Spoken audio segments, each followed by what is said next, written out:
जय हिंद दोस्तों, आप सभी का स्वागत है। तो जैसा कि आप जान रहे हैं कि आज बिहार पुलिस का एग्ज़ाम कंडक्ट कराया गया था।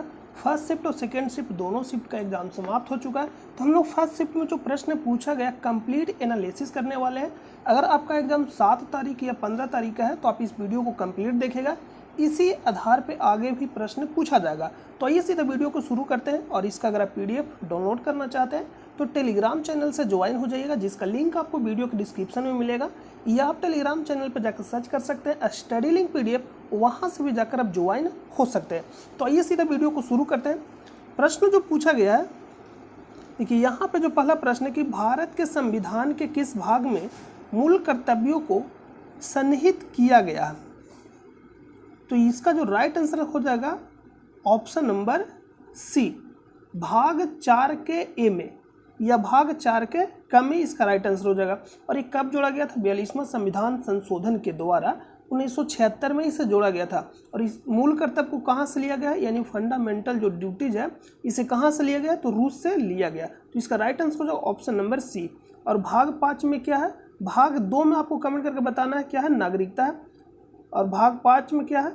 संघ सरकार। और भाग 6 में क्या है? सॉरी, राज्य सरकार। सही है, संघ सरकार और राज्य सरकार, यानी 5 में हो जाएगा आपका संघ सरकार और 6 में राज्य सरकार। नेक्स्ट प्रश्न पे चलते हैं। और भाग 3 में क्या है?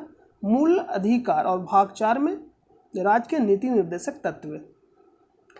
नेक्स्ट जो प्रश्न है, ये प्रश्न बहुत ही आसान नहीं है, देखने में आसान है, लेकिन इसको अधिकतर आप गलत कर दिए। यहाँ जो पूछा गया कि संविधान के किस अनुच्छेद यानी आर्टिकल के तहत उच्च न्यायालय को उसी अधीनस्थ न्यायालयों पर अधीक्षण की शक्तियाँ देता है। तो यहाँ जो राइट आंसर हो जाएगा ऑप्शन नंबर बी। यहाँ पे राइट आंसर का जो ऑप्शन नंबर बी 227। यहाँ हम आपको दिखा रहे हैं प्रूफ।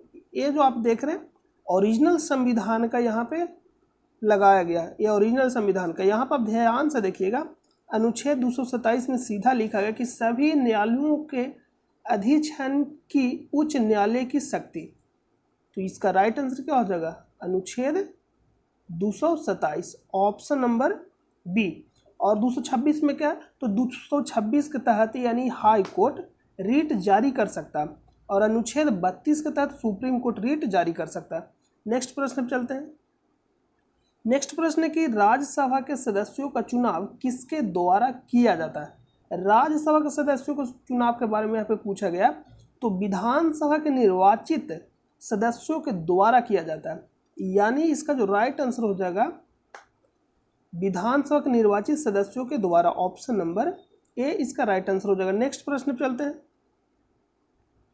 नेक्स्ट जो प्रश्न है कि भारत में किसी भी मामले को कहीं भी स्थानांतरित करने का अधिकार किसे है, यानी who has the right to transfer any case at anywhere in India. तो ये किसके पास है? सुप्रीम कोर्ट के पास है, यानी सर्वोच्च न्यायालय। ऑप्शन नंबर ए इसका क्या हो जाएगा? राइट आंसर हो जाएगा। नेक्स्ट प्रश्न पे चलते हैं। नेक्स्ट प्रश्न है, यहाँ पे रिपीट कर गया।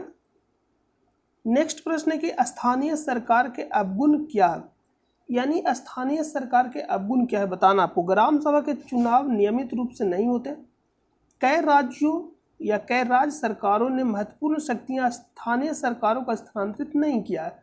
स्थानीय सरकार के पास पर्याप्त संसाधनों की कमी है। तो यहाँ पे पर्याप्त संसाधनों की कमी है, तो मेरे हिसाब से इसका आंसर जो होना चाहिए ऑप्शन नंबर डी होना चाहिए।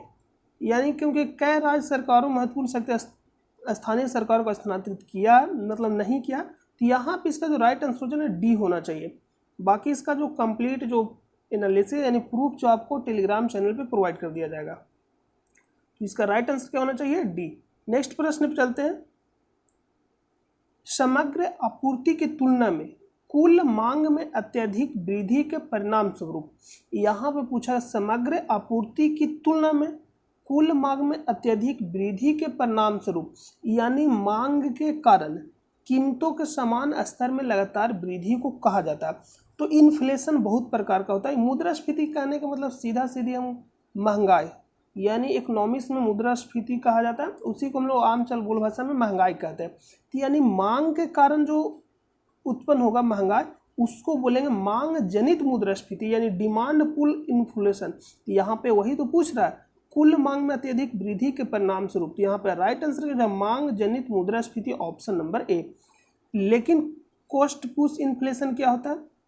उत्पादकता के कारण, यहाँ मांग के कारण हुआ है, यानी उत्पादन के कारण जो इन्फ्लेशन होगा उसको बोलेंगे कॉस्ट पुश इन्फ्लेशन। उत्पादन के कारण कैसे होगा? मान ली किसी प्रोडक्ट को बनाने के लिए जो सामग्री है, कच्चा जो सामग्री, उसका रेट बढ़ जाएगा, तो रेट उत्पादन के कारण क्या हो जाएगा? बढ़ जाएगा, क्योंकि रेट अगर कच्ची सामग्री का बढ़ेगा तो जो प्रोडक्ट उत्पादित होगा उसका भी तो रेट बढ़ जाएगा। तो क्या हुआ? उत्पादन के कारण उसका रेट बढ़ा, तो इसलिए क्या हो जाएगा? कॉस्ट पुश इन्फ्लेशन, यानी उत्पादन के कारण, और मांग के कारण हुआ तो मांग जनित इन्फ्लेशन। मुद्रा, यहाँ क्या होता है? स्टैगफ्लेशन, मुद्रास्फीति जनित मंदी। स्टैगफ्लेशन का मतलब होता है मंदी और मुद्रास्फीति दोनों साथ साथ हो, यानी मंदी कहने का मतलब उत्पादन भी ठप हो गया और महंगाई भी आ गई, मतलब दोनों साथ में, उसको बोलते हैं स्टैगफ्लेशन। इससे क्या हो? बहुत तेजी से मतलब बढ़ गया। तो स्टैगफ्लेशन क्या होता है? ऐसे सवाल बीपीएससी में भी पूछा गया था, यानी जो कल एग्जाम हुआ था उसमें 19वां बीपीएससी में। इसका जो right answer option number A. संरचनात्मक मुद्रास्फीति क्या? स्ट्रक्चरल इन्फ्लेशन, यानी स्ट्रक्चर के कारण मतलब उत्पन्न जो होगा उसको बोलेंगे स्ट्रक्चर, यानी संरचनात्मक मुद्रास्फीति। नेक्स्ट प्रश्न पे चलते हैं। निम्नलिखित में से कौन भुगतान संतुलन के चालू खाते का हिस्सा नहीं है? इकोनॉमी से मतलब अच्छा खासा प्रश्न पूछा गया, तो यानी यहाँ पे जो प्रश्न पूछा गया बैलेंस ऑफ पेमेंट, हम इसको शॉर्ट में बोलते हैं BOP, balance of payment, current account of balance of payment. यानी प्रश्न पूछा गया कि कौन भुगतान संतुलन के चालू खाते का हिस्सा नहीं है। यहाँ पे ध्यान देना, नहीं पूछा गया। तो ये जो संबंधित है बैलेंस ऑफ पेमेंट, ये निर्यात और आयात से संबंधित है, और इसमें भी होता है चालू खाता और एक होता है पूंजीगत खाता। तो यहाँ पे पूछा गया कि कौन चालू खाते का हिस्सा नहीं है। तो संबंधित किससे? आपको इतना ध्यान देना कि जो भुगतान संतुलन है निर्यात और आयात से संबंधित है, यानी इंपोर्ट और एक्सपोर्ट से संबंधित है। तो माल का निर्यात और आयात होता है, यानी ये सही है। सेवाओं का निर्यात और आयात, ये भी सही है। आय प्राप्तियां और भुगतान, ये भी सही है, क्योंकि यहाँ चालू खाता के बारे में पूछा है तो चालू खाता का ये है। पूंजीगत प्राप्तियां और भुगतान, तो एक पूंजीगत जो है पूंजीगत खाते का, यानी चालू खाते का नहीं है। तो यहाँ पे पूछा कौन नहीं है, तो ऑप्शन नंबर इसका डी राइट आंसर हो जाएगा। इससे संबंधित एक और प्रश्न पूछा गया है, उसको हम लोग उसको भी साथ में ही कर लेते हैं तो ज़्यादा समझ में आएगा। ये प्रश्न जो पूछा गया है, देखिए यहाँ पे प्रश्न पूछा गया, यहाँ जो प्रश्न पूछा गया कि प्रतिकूल भुगतान संतुलन की समस्या कब उत्पन्न होगी। तो यहाँ पे अनफेवरेबल, यानी फेवरेबल में नहीं मतलब ना कहते हम फेवर में, यानी फेवर में नहीं, अनफेवरेबल। प्रतिकूल एक होता है अनुकूल, अनुकूल और प्रतिकूल। तो यहाँ पे समझना, एक होता है इनपुट, हम शॉर्ट में लिख देते हैं एक्सपोर्ट को EX और इनपुट को IN। तो जब एक्सपोर्ट कहने का मतलब हम लोग अपने देश से किसी दूसरे देश में निर्यात करेंगे उसको बोलते हैं एक्सपोर्ट करना, और इम्पोर्ट मतलब दूसरे देश से हम लोग अपने देश में जब लाएंगे उसको बोलते हैं इम्पोर्ट करना।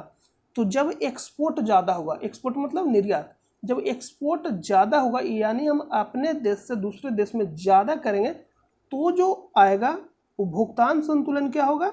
अनुकूल होगा। यानी कहने का मतलब है कि आयात कम करेंगे, यानी इनपुट कम करेंगे, और आयात इनपुट को ही तो आयात बोलते हैं। यानी एक्सपोर्ट ज़्यादा, यानी अपने देश से दूसरे देश में ज़्यादा करेंगे, और आयात मतलब इनपुट कम करेंगे, यानी दूसरे देश से अपने देश में कम। सीधा आपको याद रखना कि जब एक्सपोर्ट ज़्यादा होगा और इनपुट कम होगा तो उसको बोलते हैं अनुकूल। अनुकूल कहने का मतलब फेवरेबल में है, अनुकूल है। लेकिन यही अगर उल्टा हो जाएगा, इनपुट ज़्यादा और एक्सपोर्ट कम, यानी इंपोर्ट हम कर रहे हैं ज़्यादा, इसका कहने का दूसरे देश से हम ज़्यादा सामान मंगा रहे हैं, तो ये जो हो जाएगा प्रतिकूल भुगतान संतुलन हो जाएगा। तो यहाँ पे 2 पॉइंट इससे याद रखना आपको कि बैलेंस ऑफ पेमेंट किससे संबंधित है? निर्यात और आयात से। अनुकूल और प्रतिकूल को समझना, तो अनुकूल और प्रतिकूल कब होगा? जब इन्फ्लेशन पड़े, उससे रिलेटेड आप इसको करके देख सकते हैं।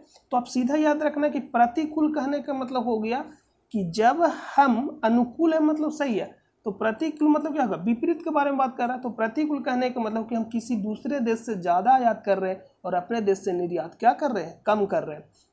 और अनुकूल मतलब हो गया कि हम किसी दूसरे देश से आयात कम कर रहे हैं और अपने देश से निर्यात ज़्यादा कर रहे हैं, यानी यहाँ जो उत्पादन हो रहा है ज़्यादा हो रहा है, तो हो जाएगा क्या? अनुकूल। तो सीधा आपको एक लाइन में याद रखना है इनपुट कम और एक्सपोर्ट ज़्यादा, इनपुट क्या करना है, कम और एक्सपोर्ट ज़्यादा, तो उसको बोलेंगे अनुकूल भुगतान संतुलन।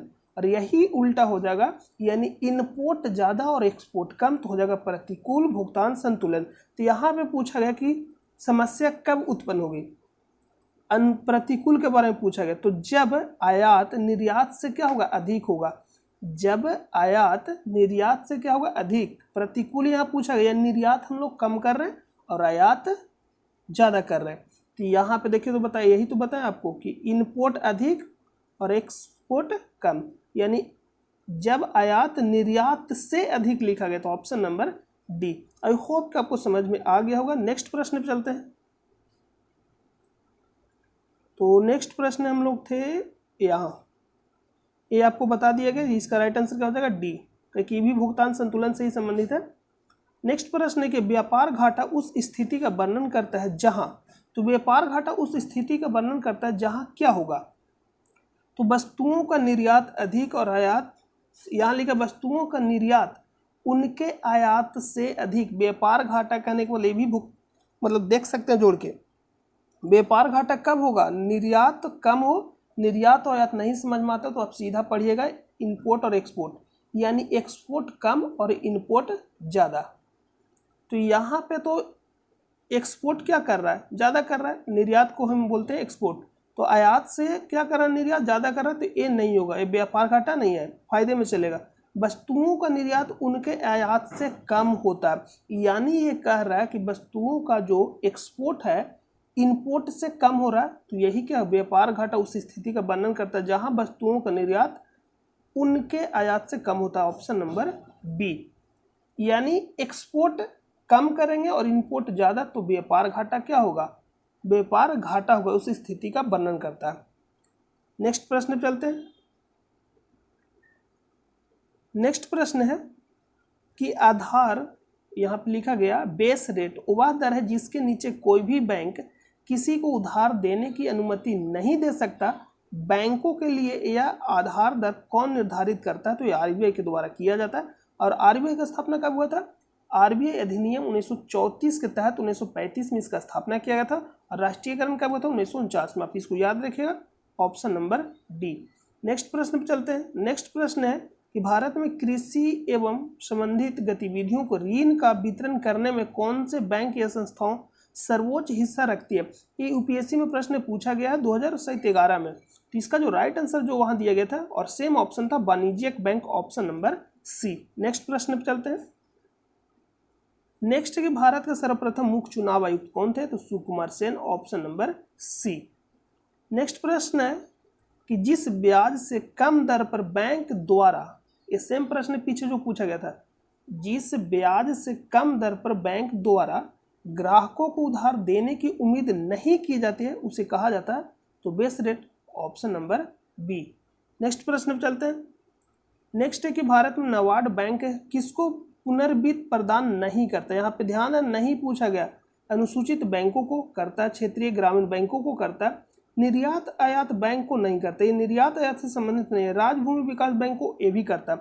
यहाँ पे देखिए, हम आपको बता दे रहे हैं नाबार्ड के बारे में। यहाँ पे दिया गया कि राष्ट्रीय कृषि और ग्रामीण विकास बैंक, इसी को नाबार्ड बोलते हैं। इसका स्थापना 12 जुलाई 1982 को की गई थी। एक विकास बैंक के रूप में नाबार्ड को समन्वित ग्रामीण विकास के संवर्धन और ग्रामीण क्षेत्रों में समृद्धि हासिल करने के लिए कृषि, लघु उद्योगों, कुटीर एवं ग्राम उद्योगों, हस्तशिल्प और ग्रामीण शिल्प और ग्रामीण क्षेत्रों में अन्य अनुषंगी आर्थिक गतिविधियों के संवर्धन और विकास हेतु ऋण और अन्य सुविधाएं उपलब्ध कराने एवं उनका विनियमन करने का आदेश दिया गया। यहाँ पे ऋण संबंधी दिया गया जो किसको किसको मतलब ऋण देता है। यहाँ पे देखिए लिखा गया है अनुसूचित बैंक, राज्य सरकार, राज्य स्वामित्व निकाय और कॉरपोरेशन, क्षेत्रीय ग्रामीण बैंक, राज्य सरकारी बैंक, सहकारी बैंक, जिला मध्यवर्ती सहकारी बैंक, राज्य सहकारी कृषि और ग्रामीण विकास बैंक, अनुसूचित शहरी सहकारी बैंक, लघु वित्त बैंक, गैर बैंकिंग वित्तीय कंपनियां, कृषि समूह उत्पादक संगठन, भंडारगार, आधारभूत सुविधा निधि के तहत यहाँ पे दिया गया। तो यहाँ पे पूछा कौन नहीं, तो इसका जो राइट आंसर हो जाएगा क्या हो जाएगा, राइट आंसर निर्यात और आयात से संबंधित नहीं है। निर्यात आयात बैंक को यहाँ पे पुनर्वित्त प्रदान नहीं करता, ऑप्शन नंबर सी। नेक्स्ट प्रश्न पे चलते हैं। नेक्स्ट प्रश्न ये तो हम आपको करा दिए, इसका राइट आंसर का जो ऑप्शन नंबर डी। नेक्स्ट प्रश्न की x square minus 7x plus 12 यानी इक्वल टू 0 के मूल होंगे, तो इसको कुछ नहीं करना, आपको फैक्टर तोड़ देना। तो यहाँ पर हम सिंपल फैक्टर तोड़ते हैं, तो यहाँ पर आप लिख सकते हैं 4x minus 3x equal to 12 0, यानी 4 3 के 12 और 4 और 3 को जोड़िए तो कितना जाएगा 7 आ जाएगा माइनस। यहाँ पे x कॉमन लिया तो x माइनस 4, यहाँ पे माइनस 3 लीजिए तो x माइनस 4 इक्वल टू 0। यहाँ पे हम लिख सकते हैं x माइनस 4, ये दोनों सेम है और इसको मिला के लिखेगा x माइनस 3। जब इसको निकालिएगा x माइनस 4 बराबर 0 यानी x बराबर प्लस 4 और इसको निकालिएगा तो कितना आ जाएगा x बराबर प्लस 3। यहाँ यानी आंसर हो जाएगा 3 और 4, ऑप्शन नंबर बी। नेक्स्ट प्रश्न पे चलते हैं। नेक्स्ट प्रश्न की 4 समभुजाओं वाले एक समबाहु त्रिभुज का क्षेत्रफल होगा। समबाहु त्रिभुज का क्षेत्रफल क्या होता है √3/4 यानी √3/4 भुजा स्क्वायर। तो भुजा स्क्वायर को हम यहाँ पे डायरेक्ट लिख देते हैं। भुजा कितना दिया गया 4 यानी 4 के स्क्वायर, तो 1 4 से 1 4 क्या हो जाएगा कैंसिल हो जाएगा। यहाँ पे सिंपल थोड़ा कर देते हैं, यानी √3/4 4 स्क्वायर को हम लिख सकते हैं 4 × 4, 4 से 4 कैंसिल हो जाएगा, तो आंसर क्या हो जाएगा 4√3 सेंटीमीटर, इसका ऑप्शन नंबर ए। नेक्स्ट प्रश्न पे चलते हैं। नेक्स्ट प्रश्न है कि एक मोबाइल फ़ोन चार्जर होता है, तो एक मोबाइल फ़ोन जो चार्जर होता है 220 वोल्ट को उसको यानी कम करता है, यानी स्टेप डाउन करने का काम करता है, अप करने का काम नहीं करता। एक प्रकार का ट्रांसफार्मर है जिसको क्या करता है कम करता है, यानी एक step down transformer, option number D. Next प्रश्न पे चलते हैं। नेक्स्ट प्रश्न है वह तापमान जिस पर कोई ठोस वस्तु वायुमंडलीय दाब पर पिघलकर द्रव बन जाता है उसका गलनांक कहलाता है। किसी ठोस वस्तु का गलनांक किसका संकेतक होता है? आकर्षण के अंतर आणविक बलों की ताकत का, प्रतिकर्षण के अंतर आणविक बलों के ताकत का, आणविक द्रव्यमान का, आणविक आकार का। तो इसका कमेंट करके आंसर बताना है कि इसका आंसर क्या होगा। लास्ट में आपको इसका आंसर बताया जाएगा। नेक्स्ट प्रश्न पे चलते हैं, आपको कमेंट करके बताना है कि इसका आंसर क्या होगा। नेक्स्ट प्रश्न है सूचना का अधिकार अधिनियम किस वर्ष लागू किया गया? तो यहाँ पे जो सूचना का अधिकार अधिनियम जो लागू किया गया था मेनली यहाँ पे आप देख सकते हैं डिपार्टमेंट ऑफ एक्सपेंडिचर। तो यहाँ जो सूचना का अधिकार जो नियम लागू किया गया था, सूचना का अधिकार अधिनियम 12 अक्टूबर 2005 से लागू हो गया। ये लागू पूर्ण रूप हो गया था, लेकिन यहाँ जो ऑप्शन में दिया ही नहीं गया, ये ऑप्शन में नहीं दिया गया। जो ये ऑप्शन में दिया गया इस पर राष्ट्रपति का हस्ताक्षर जब हुआ तो उस समय का इस पर ऑप्शन दिया गया। यानी सूचना का अधिकार अधिनियम किस वर्ष लागू हुआ था, तो राष्ट्रपति की स्वीकृति से कब मिला था 15 जून 2005 को, यानी इसका राइट आंसर क्या हो जाएगा option number A 15 June 2005। Next प्रश्न पर चलते हैं। नेक्स्ट है कि आम चुनाव के बाद प्रोटेम स्पीकर किसके द्वारा नियुक्त किया जाता है? ये भी प्रश्न पूछा गया, तो ये भी प्रश्न प्रीवियस ईयर प्रश्न है, तो भारत के राष्ट्रपति द्वारा नियुक्त किए जाते हैं, ऑप्शन नंबर बी। नेक्स्ट प्रश्न पर चलते हैं। नेक्स्ट प्रश्न है भारत के संविधान का विचार किसने दिया था? सबसे पहले एम.एन. रॉय के द्वारा दिया गया था, ऑप्शन नंबर सी। नेक्स्ट प्रश्न है कि इनमें से कौन अलवार महिला संत है? जितना भी प्रश्न जो पूछा गया सभी प्रीवियस से प्रश्न पूछे, एकमात्र अलवार महिला संत कौन थे? Andal, option number A. Option number A इसका क्या हो जाएगा राइट आंसर हो जाएगा। बाकी आप हिंदी यहाँ पे कर लीजिए। यहाँ पे पूछा गया कि वाक्य के अशुद्ध भाग करना, यानी इसमें अशुद्ध कौन है? इसका आंसर सी होना चाहिए, क्योंकि उसकी खराब स्थिति को देखकर मुझे दुख और क्षोभ, क्षोभ का मतलब होता लालच यहाँ पे होता है, यहाँ पे दुख और क्षोभ हुए नहीं हुई यहाँ पे होना चाहिए, तो इसका आंसर सी हो सकता है, ऑप्शन नंबर सी। आप लोग हिंदी है देख लीजिएगा। जो सब कुछ जानता है उसको क्या कहते हैं? सर्वज्ञ, ऑप्शन नंबर बी। यहाँ पे इसको क्रम से सजाना है, निम्न वाक्यों को क्रम से लिखिए। तो बगीचे में उसने एक घड़ा देखा, एक कौवे को प्यास लगी, यानी कौवा को प्यास लगा, उसने फिर क्या किया? घड़ा देखा, यानी 2 और 4 किस में? ऑप्शन नंबर ए में। उसके बाद फिर क्या? घड़े में पानी बहुत नीचे थी, तो उसको फिर क्या करेगा? उसमें कंकड़ डालेगा, यानी फिर 1 नंबर, ऑप्शन नंबर ए इसका राइट आंसर हो जाएगा। नियति मतलब ना कहते आपका नियति कैसे, यानी भाग्य, ऑप्शन नंबर डी समानार्थी शब्द बताना है। नेक्स्ट जो प्रश्न है कि खेलों में उत्कृष्टता के लिए कौन सा पुरस्कार दिया जाता है? तो कौन सा पुरस्कार दिया जाता है? अर्जुन पुरस्कार दिया जाता है, ऑप्शन नंबर बी। नेक्स्ट प्रश्न है कि किस ओलंपिक खेल से मशाल रिले प्रक्रिया की शुरुआत हुई थी? 1936 में बर्लिन से शुरू किया गया था, ऑप्शन नंबर ए, यानी जो शुरू किया गया था। नेक्स्ट जो प्रश्न है कि which app has been launched by LIC for new customer agent and intermediary. यहाँ पे जो पूछा गया, तो यहाँ पे जो पूछा कि LIC ने नए ग्राहकों, एजेंटों एवं मध्यस्थों के लिए किस ऐप को लॉन्च किया है? तो आनंद ऐप को लॉन्च किया, ऑप्शन नंबर ए इसका राइट आंसर हो जाएगा। ए आंसर इसका क्या हो जाएगा? राइट आंसर हो जाएगा ए नंबर। नेक्स्ट है कि रावत भाठा परमाणु संयंत्र निम्नलिखित में किस राज्य में स्थित है? तो राजस्थान, गुजरात, मध्य प्रदेश, तमिलनाडु। तो कहाँ हो जाएगा? Option number A Rajasthan. Next प्रश्न पे चलते हैं, निम्नलिखित में से किस महाद्वीप को विषमताओं का महाद्वीप कहा जाता है? तो किसे कहा जाता है? ऑस्ट्रेलिया को, ऑप्शन नंबर सी। नेक्स्ट जो प्रश्न है कि निम्न में से भारत किसका सबसे बड़ा निर्यातक है? तो भारत किसका सबसे बड़ा निर्यातक है? तो यहाँ पे कपड़ा इसका आंसर राइट होना चाहिए। आप बाकी आप लोग एक बार चेक कर लीजिएगा इसको, इसका आंसर बी ही होना चाहिए, कपड़ा, ऑप्शन नंबर बी। नेक्स्ट जो प्रश्न है, निम्नलिखित में से किस द्वीप का प्राचीन नाम सैंडविच द्वीप है? तो किसका नाम है? हवाई द्वीप का, ऑप्शन नंबर बी। और आपको कमेंट करके बताना कि हवाई द्वीप कहाँ स्थित है, यानी किस महासागर में। नेक्स्ट प्रश्न है कि कौन सा एकमात्र महाद्वीप है जिससे होकर कर्क रेखा, भूमध्य रेखा, मकर रेखा तीनों गुजरती है? तो इसका राइट आंसर क्या हो जाएगा? अफ्रीका, ऑप्शन नंबर ए, तीनों रेखा अफ्रीका से गुजरती है। नेक्स्ट प्रश्न है, यहाँ पर आपको मिलाना है, उगते सूरज की भूमि किसे कहा जाता है? जापान को कहा जाता है। मध्यरात्रि सूर्य की भूमि किसे कहा जाता है? नॉर्वे को कहा जाता है। हजारों झीलों की भूमि किसे कहा जाता है? फिनलैंड को कहा जाता है। वज्र की भूमि, थंडर ऑफ वोल्ट, यहाँ पे ऊपर इंग्लिश में दिया गया land of thunder of volt, तो इसको किसे कहते हैं? भूटान को। तो यानी डी का 4, तो डी का 4 ध्यान से देखिएगा, तो यहाँ पे डी का 4 हो जाएगा, यानी ऑप्शन नंबर ए नहीं होगा, ऑप्शन नंबर सी नहीं होगा। बाकी यहाँ पे हजारों झीलों की भूमि किसे कहते हैं? फिनलैंड को, यानी सी का 2 हो जाएगा, तो सी का 2 यानी ऑप्शन नंबर डी। बाकी उगते सूरज की भूमि किसे कहते हैं? जापान को। मध्यरात्रि की भूमि नॉर्वे को। नेक्स्ट प्रश्न पे चलते हैं। नेक्स्ट प्रश्न है कि भारत का संविधान भारत को कैसे वर्णित करता है? तो राज्यों का संघ, यानी union of state, option number B. Federation नहीं मार दीजिएगा, इसका आंसर क्या हो जाएगा? राज्यों का संघ, यानी राज्यों का यूनियन, ऑप्शन नंबर बी।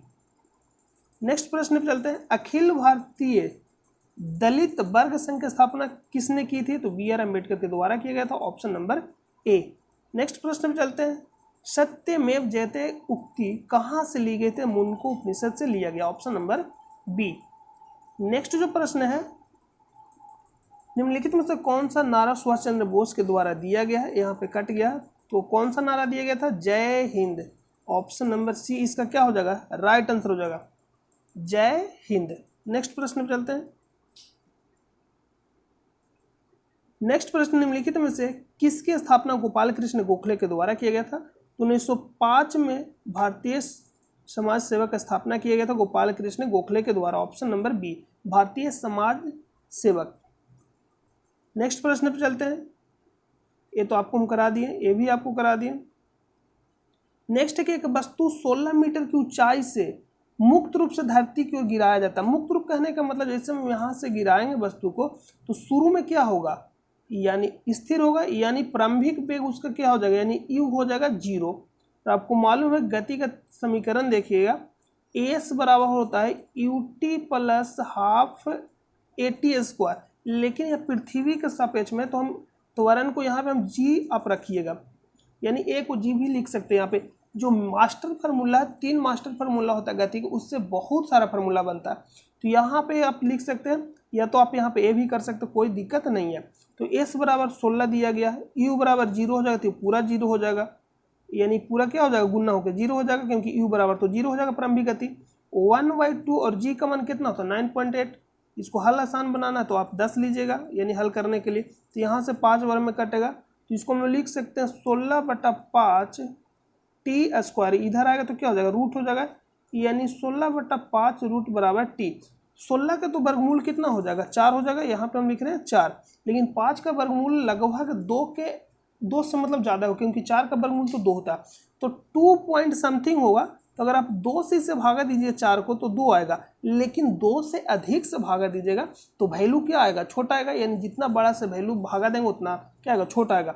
तो 5 का अगर आप निकालिएगा मतलब 2 पॉइंट समथिंग आएगा, और जब 2 पॉइंट समथिंग से भागा दीजिएगा इसमें 4 में तो 2 से क्या आएगा, कम आएगा, यानी 2 से जो कम रहेगा वही आंसर क्या हो जाएगा इसका, राइट, 1.8 सेकेंड। नेक्स्ट प्रश्न पे चलते हैं। नेक्स्ट प्रश्न है कि निम्नलिखित में से किसका या किनका उपयोग परमाणु रिएक्टरों मंदक के रूप में किया जाता है, ग्रेफाइट, भारी जल यानी D2O जिसको हम बोलते हैं, और पैराफिन, यानी ऑप्शन नंबर डी सभी हो जाएगा। नेक्स्ट प्रश्न पे चलते हैं। नेक्स्ट प्रश्न है कि प्लास्टर ऑफ पेरिस का जमना होता है, तो ये क्या होता है, इसका जो राइट आंसर हो जाएगा सी, जल योजन जो दूसरे हाइड्रेट बनाता है, ऑप्शन नंबर सी। नेक्स्ट प्रश्न पे चलते हैं। नेक्स्ट प्रश्न है कुछ ओरल प्रश्न है जो आपको हम करा देते हैं। एक और प्रश्न जो पूछा, पटना हाईकोर्ट का स्थापना कब किया गया था, तो मार्च 1916 में किया गया था। पटना हाईकोर्ट का जो स्थापना किया गया था मार्च 1916 में किया गया था। और रावत भट्ट आपको बता, बैक्टीरिया का खोज किसने किया था, लीवनहॉक के द्वारा किया गया था। रेड फ्लैग सैन्य अभ्यास किसके बीच हुआ था, भारत और यूएसए के बीच हुआ था, अलास्का में हुआ था जो रेड फ्लैग हुआ था। तो आप इसको आप याद रखें। बाकी दलित वर्ग आपको करा दिया गया, संविधान का ये विचार भी करा दिया गया। हाँ, एक राष्ट्रीय महिला आयोग के बारे में पूछा गया था। राष्ट्रीय महिला आयोग का स्थापना कब हुआ था, 1992 में हुआ था। और पाटलिपुत्र की स्थापना किसने किया, यानी संस्थापक कौन था, उदयन था। तो ये कुछ प्रश्न था एक्स्ट्रा, तो आपको ये सब सारा कवर कर लेना। और जो नेक्स्ट एग्जाम होने वाला 7 तारीख और 15 तारीख को इसी आधार पर पूछा जाएगा। तो इसी आधार पर पूछा जाए तो आप हमारे साथ जुड़ जाइए, आपको डेली प्रैक्टिस कराया जाएगा इस आधार पे। और इसका PDF आपको टेलीग्राम चैनल पर प्रोवाइड कर दिया जाएगा, जिसका लिंक आपको वीडियो के डिस्क्रिप्शन में मिलेगा। आप वहां से भी जाकर ज्वाइन हो सकते हैं, या आप टेलीग्राम चैनल पर जाकर सर्च कर सकते हैं स्टडी लिंक PDF, वहां से भी जाकर आप ज्वाइन हो सकते हैं। तो मिलते हैं नेक्स्ट वीडियो में, तब तक के लिए अपना ख्याल रखिए। जय हिंद, जय भारत।